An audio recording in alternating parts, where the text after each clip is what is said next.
Un policier vétéran, avec un passé de préjugés, un homme puissant qui n'a rien à prouver, un simple contrôle routier, un instant de vérité. Ce qui s'est passé ensuite a secoué tout l'État. Le soleil de fin d'après-midi projetait de longues ombres sur l'autoroute 62, juste à la sortie de Lexington, Kentucky. L'agent Jack Connelly, un policier de 20 ans d'expérience, était assis dans sa voiture de patrouille, scrutant les véhicules qui passaient d'un regard aiguisé et calculateur. Connu pour sa rigueur sans concession, et bien que jamais officiellement reconnu pour son habitude de cibler fréquemment les conducteurs noirs, il guettait toujours une opportunité d'intervenir. Puis, il l'aperçut. Un élégant Cadillac Escalade noir, roulant à peine au-dessus de la limite de vitesse. Un sourire en coin apparut furtivement sur son visage alors qu'il enclenchait sa sirène. « Je te tiens, Cheeky !» Le SUV ralentit et se gara immédiatement sur le bas-côté. La vitre côté conducteur s'abaissa, révélant un homme noir impeccablement vêtu d'un costume gris anthracite taillé sur mesure. Son maintien était calme, assuré. Connelly s'approche, ajustant sa ceinture pour accentuer son imposante présence. Permis et papier du véhicule. Son ton était sec, sa posture rigide. L'homme obéit sans tarder, tendant les documents d'un geste fluide et accompagné d'un léger hochement de tête poli. Connelly examina le permis, fronçant les sourcils malgré le fait que tout était en règle. « Vous savez pourquoi je vous ai arrêté ?» demanda-t-il, une pointe de condescendance dans la voix. L'homme soutint son regard sans ciller. « Je suppose que vous allez me le dire. » Il n'y avait ni peur ni nervosité dans sa voix, juste une confiance tranquille, imperturbable. Et c'est précisément ce qui irrita Connelly plus que tout. « Sortez du véhicule », ordonna-t-il. L'homme s'exécuta, se levant avec une aisance naturelle et une prestance indéniable. À cet instant, Connelly ignorait encore que ce moment allait changer sa vie à jamais. L'agent Jack Connelly redressa les épaules, se tenant un peu plus droit tandis qu'il observait l'homme noir descendre du Cadillac Escalade. L'homme était calme, sûr de lui, presque indifférent. Et ça ne convenait pas à Connelly.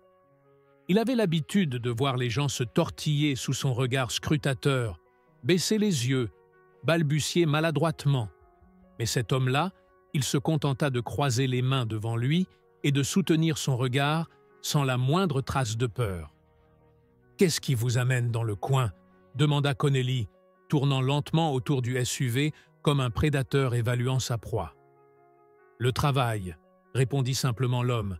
Sa voix était posée, maîtrisée. Connelly plissa les yeux. Ce n'était pas suffisant. Il voulait une raison, non un prétexte pour pousser plus loin. « Vous êtes un peu trop calme pour quelqu'un qui vient de se faire arrêter. Vous auriez quelque chose à cacher ?» L'homme laissa échapper un léger soupir, secouant doucement la tête. « Non, agent. Et vous ?» Un défi posé lentement, délibérément. La mâchoire de Connelly se contracta. Ses doigts effleurèrent son ceinturon. Il fit un pas en avant, se plaçant bien au-dessus du conducteur. « Faites attention à ce que vous dites », avertit-il. L'homme ne broncha pas. Il inclina légèrement la tête, l'observant comme un professeur jaugeant un élève qui vient de donner une mauvaise réponse en classe. « Y a-t-il une raison pour laquelle vous envenimez la situation, agent ?» Une voiture passa, ralentissant légèrement. Le conducteur jeta un coup d'œil vers la scène, à l'arrière. Deux enfants collèrent leur visage contre la vitre, les yeux écarquillés. Connelly sentit la chaleur de leur regard, le poids du moment qui s'abattait sur lui. « Ouvrez le coffre », lâcha-t-il sèchement. L'homme hésita à peine une seconde, un détail presque imperceptible, mais suffisant pour Connelly. « Un problème ?» insista-t-il. L'homme expira lentement et se dirigea vers l'arrière du véhicule. Il appuya sur un bouton et le coffre s'ouvrit dans un léger déclic. À l'intérieur, il n'y avait qu'une mallette en cuir soigneusement rangée et un petit sac de voyage. Connelly plongea la main dedans et ouvrit la mallette sans ménagement. Il fouilla sans précaution des dossiers, un ordinateur portable, un carnet. Rien d'illégal, rien de suspect. Mais cela ne l'arrêta pas. Il attrapa le sac de voyage et l'ouvrit d'un geste brusque, en sortant une chemise immaculée, fraîchement repassée, et une paire de chaussures élégantes et parfaitement cirées. « Vous voyagez pour le travail, hein ?» ricana Connelly. « Quel genre de boulot exige tout ça ?» L'homme resta immobile, l'observant. « Un travail où l'apparence a son importance, » répondit-il simplement. Puis après un silence, il ajouta « Dois-je m'inquiéter de la façon dont vous manipulez mes affaires ?» Il y avait quelque chose dans sa voix qui fit hésiter Connelly. Pas de colère, pas de crainte, juste une autorité tranquille. L'équilibre des forces était en train de basculer, et Connelly n'aimait pas ça. « Vous avez une grande gueule, » grogna-t-il. « Ça pourrait mal tourner pour vous. » L'homme fit un pas en avant. Il n'était pas menaçant, mais son mouvement portait un poids indéniable. « Agent, » dit-il d'une voix légèrement plus grave, « êtes-vous sûr de vouloir continuer sur cette voie ?» Connelly ouvrit la bouche pour répliquer, mais avant qu'il ne puisse dire un mot, l'homme enchaîna. « Parce que si vous le faites, vous allez découvrir exactement qui je suis. » Et pour la première fois depuis des années, l'agent Jack Connelly ressentit quelque chose qu'il n'avait jamais connu auparavant. Le doute. Le cœur de l'agent Jack Connelly s'emballa alors qu'il tapait les informations du permis de conduire dans le système de sa voiture de patrouille. Ses doigts s'immobilisèrent au moment où le nom apparut à l'écran. Elijah Carter, gouverneur de Virginie. Pendant une fraction de seconde, tout autour de lui se brouilla. Il retint son souffle. Le gouverneur Carter! Un nœud se forma dans son estomac. Ce n'était pas un conducteur comme les autres. C'était l'homme le plus puissant de l'État, un homme qui pouvait anéantir sa carrière d'un simple coup de téléphone. Il leva les yeux. Le gouverneur était appuyé négligemment contre son SUV, les bras croisés, l'observant avec une expression impénétrable. « J'imagine que vous avez compris maintenant », dit enfin Carter. Connelly sortit lentement de son véhicule, ses gestes brusquement raides, incertains. Toute l'arrogance qu'il affichait quelques instants plus tôt s'était volatilisée. « Gouverneur Carter », balbutia-t-il. Carter se détacha de la voiture et avança d'un pas. « Et maintenant, agent Connelly ?» Les mots flottèrent entre eux, lourds de sens. La gorge de Connelly se serra. Il n'avait pas de réponse, pas d'excuse. Que pouvait-il dire? Qu'il n'avait pas réalisé qui était Carter? Que s'il l'avait su, il ne l'aurait pas traité ainsi? Cela n'arrangerait rien, au contraire. Cela ne ferait que confirmer ce qu'ils savaient tous les deux. Il ouvrit la bouche, puis la referma. Pendant des années, il s'était convaincu qu'il ne faisait que son travail, mais sous le regard perçant du gouverneur, ce mensonge s'effondrait. Il ne s'agissait jamais de la loi, il s'agissait du pouvoir. Carter l'observa un instant, puis expira lentement. « Parlons de ce qui vient de se passer, » dit-il d'une voix calme mais ferme. « J'ai obéi à chacun de vos ordres. Mes papiers sont en règle. Je n'ai enfreint aucune loi. Et pourtant, nous en sommes là. » Connelly déglutit péniblement. Il aurait voulu détourner le regard, mais Carter ne le lui permit pas. « Dites-moi, agent Connelly, » continua Carter, « vous arrêtez toutes les voitures comme ça, ou seulement celles où le conducteur me ressemble ?» Silence. La question frappa comme une gifle. Les doigts de Connelly se crispèrent sur son ceinturon. Pendant des années, il avait balayé ce genre d'accusations, les qualifiant d'exagération. Mais face au gouverneur, il n'avait plus aucun refuge. Carter fit un pas de plus, sa voix douce mais tranchante. « Vous ne saviez pas qui j'étais et vous avez supposé que j'étais quelqu'un que vous pouviez bousculer, quelqu'un que vous pouviez intimider ?» L'estomac de Connelly se retourna, parce que c'était exactement ce qui s'était passé. Son orgueil lui hurlait de nier, de se défendre. Mais que pouvait-il dire? Qu'il aurait traité le gouverneur avec respect s'il avait su qui il était? C'était bien ça, le problème. Carter laissa le silence s'installer avant de reprendre. Vous avez de la chance, agent Connelly, parce que vous avez arrêté le seul homme noir aujourd'hui qui a le pouvoir de faire quelque chose à ce sujet. Et pour la première fois de sa carrière, Jack Connelly n'était plus celui qui contrôlait la situation. L'agent Jack Connelly sentit le poids des mots du gouverneur Elijah Carter s'abattre sur sa poitrine comme un bloc de plomb. La réalisation de ce qu'il venait de faire, de qui il avait tenté d'intimider, s'enfonçait en lui avec une brutalité implacable. Et pour la première fois depuis des années, il se sentait mis à nu, vulnérable. Il avait commis une erreur, une énorme erreur, et tout le monde allait bientôt l'apprendre. Le gouverneur Carter restait détendu, mais son regard était d'une intensité qui mettait mal à l'aise. Il n'était pas en colère, il maîtrisait la situation. C'était pire. « Alors, agent Connelly, dit Carter en inclinant légèrement la tête, « maintenant que vous savez qui je suis, qu'avez-vous l'intention de faire ?» La question n'était pas rhétorique, elle exigeait une réponse. Connelly serra la mâchoire, tout en lui criait de reprendre le contrôle de la situation. Mais comment? Il n'y avait aucune échappatoire. Impossible d'appeler ses collègues pour qu'ils couvrent ses arrières. Ce n'était pas un simple contrôle routier qui avait mal tourné. C'était un point de non-retour. Et comme si l'univers décidait d'enfoncer un peu plus le couteau dans la plaie, une berline noire s'arrêta derrière eux.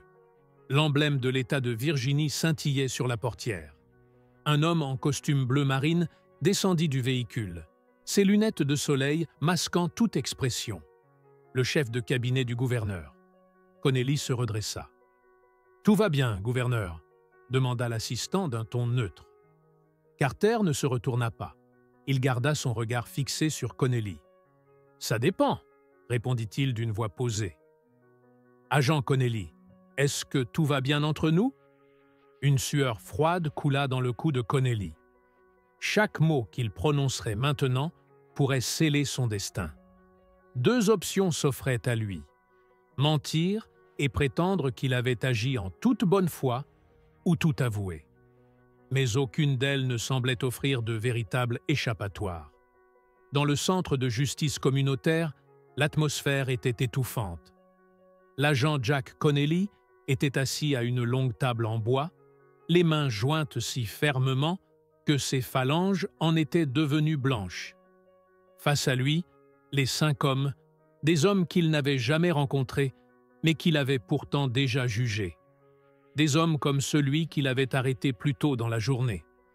Le gouverneur Elijah Carter s'adossa à sa chaise, observant Connelly avec une attente silencieuse. Les histoires avaient été racontées, les blessures exposées. Il était temps que Connelly parle. Il se racla la gorge, mais les mots refusèrent de sortir. Finalement, il expira et leva les yeux vers eux. Je ne sais pas quoi dire. L'un d'eux, Marcus Green, un homme d'une quarantaine d'années dont le visage portait les marques profondes de l'épuisement, se pencha en avant. Alors, ne dites rien. Écoutez. Connelly avala sa salive avec difficulté. Pendant des années, il avait cru qu'il ne faisait que son travail, convaincu que les gens qu'il arrêtait, ceux qui ressemblaient à ces hommes, avaient forcément fait quelque chose pour le mériter. Mais maintenant, en les entendant parler, il n'en était plus si sûr. Le plus jeune d'entre eux, un gamin prénommé Jamal, à peine 18 ans, le fixait. Ce n'était pas de la colère pure, mais ce n'en était pas loin. « Vous avez déjà eu peur de marcher jusqu'à votre propre voiture ?» demanda Jamal. Connelly hésita. « Non. » Jamal eut un ricanement amer. « Ça ne m'étonne pas. » Les autres hochèrent la tête, échangeant un regard entendu. Le moment était lourd. Ce n'était pas une accusation. C'était une prise de conscience forcée. Le gouverneur Carter finit par prendre la parole, sa voix mesurée. « Jack, on t'a appris à voir des menaces. » Il marqua une pause, puis ajouta, plus doucement, « Mais que se passe-t-il quand tu arrêtes de voir des êtres humains ?» Connelly releva les yeux. Sa poitrine était serrée. Il voulait se défendre, expliquer. Mais pour la première fois de sa vie, il comprit que ce n'était peut-être pas le moment pour des excuses. C'était le moment pour comprendre. Marcus croisa les bras. « Et maintenant, qu'est-ce que tu comptes faire ?» La mâchoire de Connelly se contracta. Toute sa carrière, il avait été celui qui contrôlait la situation, celui qui avait le pouvoir. Mais cette fois, c'était lui qu'on tenait responsable. « Je ne sais pas », admit-il, dans un souffle, un murmure presque inaudible. Le gouverneur Carter l'observa un long moment, puis fit glisser un petit carnet à travers la table. « Alors commence ici. » Connelly fronça les sourcils. Carter posa un stylo à côté. « Prends des notes, pose des questions, apprends. » Connelly hésita, puis lentement, il tendit la main et saisit le stylo. Pour la première fois en 20 ans, il comprit que faire un bon policier ne se résumait pas à appliquer la loi. C'était aussi comprendre les gens qu'il avait juré de protéger. Et peut-être, juste peut-être, il n'était pas trop tard pour changer. La pièce était devenue d'un silence presque irréel. Le seul bruit perceptible était celui du stylo de l'agent Jack Connelly, grattant légèrement le papier. Il notait quelque chose qu'il n'aurait jamais imaginé écrire. En face de lui, Marcus Green et Jamal Bryant l'observaient, leurs expressions insondables. Le gouverneur L. Carter s'adossa à sa chaise, les bras croisés, patient. Il avait vu tant d'hommes comme Connelly, des hommes persuadés que leur insigne leur conférait du pouvoir sur les autres. Des hommes qui n'avaient jamais été confrontés à leurs propres préjugés, jusqu'à aujourd'hui. Mais quelque chose, dans la manière dont la main de Connelly tremblait légèrement, disait à Elijah que cette fois-ci, ce n'était pas une simple discussion. C'était une prise de conscience. Enfin, Connelly posa son stylo et expira profondément. Il leva les yeux et, pour la première fois, il rencontra le regard de Marcus sans l'écran de son autorité pour brouiller sa vision. « Je ne sais pas par où commencer », admit-il. Sa voix n'avait plus rien de l'assurance froide d'un policier. Ce n'était plus qu'un homme perdu, peut-être même honteux. Marcus se pencha en avant, appuyant ses coudes sur la table. « Commencez par ça. Pourquoi l'avez-vous arrêté ?» La gorge de Connelly se serra. La question était lourde, elle exigeait une réponse honnête, et il n'était pas certain d'en avoir une. Il hésita, sentant chaque regard posé sur lui. Des regards qui attendaient, des regards qui jugeaient, des regards qui exigeaient qu'il affronte la vérité. Je l'ai trouvé suspect. Jamal eut un rire amer, sans joie. Il secoua la tête. « Suspect ?» répéta-t-il, son regard brûlant. « Vous avez vu un noir dans une belle voiture et vous vous êtes dit quoi? Qu'il l'avait volé ?» Connelly tressaillit. Prononcé à voix haute, ses pensées lui parurent odieuses. Mais n'était-ce pas exactement ce qu'il avait fait? Il déglutit. « Ce n'est pas ce que je voulais dire. » Le gouverneur Carter haussa légèrement un sourcil. « Alors, qu'est-ce que vous vouliez dire ?» Sa voix était calme, mais tranchante. Connelly ouvrit la bouche, puis la referma. Il n'y avait aucune excuse valable. Il portait l'uniforme depuis 20 ans, et pourtant, jamais il ne s'était interrogé sur ses propres instincts, sur ce qu'il ressentait au fond de ses tripes, sur ses propres préjugés. « J'avais tort », murmura-t-il finalement. Sa voix était plus basse, presque fragile. Jamal plissa les yeux. « Vous aviez tort ?» Il se pencha, sa colère vibrant sous la surface. « Est-ce que vous comprenez seulement ce que ça fait de vivre chaque jour en sachant qu'un homme comme vous peut ruiner ma vie en une seconde ?» L'estomac de Connelly se retourna. Il avait passé des années à se voir comme le gentil, le protecteur. Mais ce soir, il comprit une chose terrible. Pour Jamal, il n'était pas le protecteur, il était la menace. Il inspira profondément. Il ne pouvait pas réparer le passé, mais il pouvait écouter. Il planta son regard dans celui de Jamal et dit « Honnêtement, je vous entends. Il laissa un silence.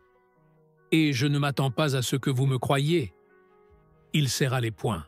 « Mais je veux faire mieux. » Marcus l'observa un long moment, puis hocha lentement la tête. « Alors, prouvez-le. » Le gouverneur Carter fit de même.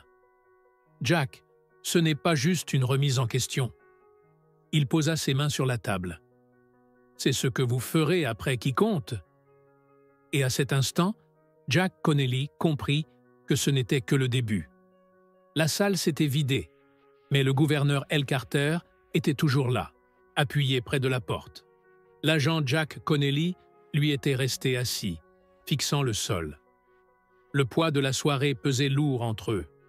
Les histoires, la colère, l'émotion brute, tout cela l'avait bouleversé d'une manière qu'il n'aurait jamais imaginée. Jamal et Marcus étaient repartis, mais les derniers mots de Jamal résonnaient encore en lui. « Alors prouvez-le. » Elijah l'observa longuement avant de briser le silence. « Vous avez l'air d'un homme dont le monde vient de s'écrouler. » Connelly laissa échapper un rire nerveux. C'est une façon de le dire. Il passa une main sur son visage. Comment était-il censé digérer tout ça? Elijah tira une chaise et s'installa en face de lui. La vraie question est, qu'allez-vous faire maintenant? Connelly releva lentement les yeux. Dans son regard, une incertitude nouvelle. Je ne sais pas. Elijah hocha la tête, l'air pensif, puis se pencha légèrement en avant. Alors commencez par ceci. Sa voix était calme, mais porteuse d'un défi. Revenez, continuez à écouter, ne tournez pas le dos à ce que vous avez entendu ce soir. Connelly sentit sa gorge se serrer.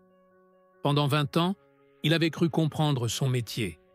Il s'était cru juste, impartial, objectif. Mais ce soir, il réalisait à quel point il avait été aveugle. Il inspira profondément, puis murmura, presque pour lui-même, « Je ne veux plus être l'homme que j'ai été. » Elijah le fixa droit dans les yeux. « Alors, ne le soyez pas. » Connelly expira lentement, se leva, puis tendit la main. Elijah la serra, et au moment où leurs mains se croisèrent, Jack Connelly savait que le vrai travail ne faisait que commencer. Cette histoire nous confronte à une vérité inconfortable, mais essentielle. Nos préjugés peuvent nous aveugler, même lorsque nous croyons simplement faire notre travail. L'agent Connelly pensait exercer son autorité, mais il a découvert que son pouvoir ne reposait pas sur la justice, mais sur des suppositions biaisées. En écoutant ceux qu'il avait toujours considérés comme des suspects, il a compris qu'il ne les avait jamais vraiment vus comme des individus à part entière. Cette prise de conscience ne suffit pas en elle-même, elle doit être suivie d'actions concrètes. Le changement ne vient pas d'un instant, mais d'un engagement quotidien à faire mieux. Nous devons apprendre à remettre en question nos réflexes, nos jugements, et surtout à écouter ceux dont la voix est trop souvent ignorée dans notre propre vie. Combien de fois avons-nous jugé sans connaître l'histoire? Combien de fois avons-nous laissé nos peurs dicter nos réactions? Il est temps de briser ces cycles et de choisir la compréhension plutôt que la méfiance. L'histoire de Connelly nous montre qu'il n'est jamais trop tard pour apprendre et évoluer. Mais la vraie question est, serons-nous prêts à faire cet effort, nous aussi? Si cette histoire vous a touché, laissez-nous un commentaire pour partager votre ressenti. Pensez à liker, à vous abonner et à partager cette vidéo, car ensemble, nous pouvons ouvrir les yeux et faire la différence. Avant de partir, dites-nous d'où vous regardez cette vidéo dans les commentaires. Et si vous avez apprécié cette histoire, n'oubliez pas de vous abonner à la chaîne et d'activer la cloche pour ne rater aucune de nos prochaines vidéos. Nous publions 3 vidéos par jour, à 12h et à 15h et à 19h tous les jours.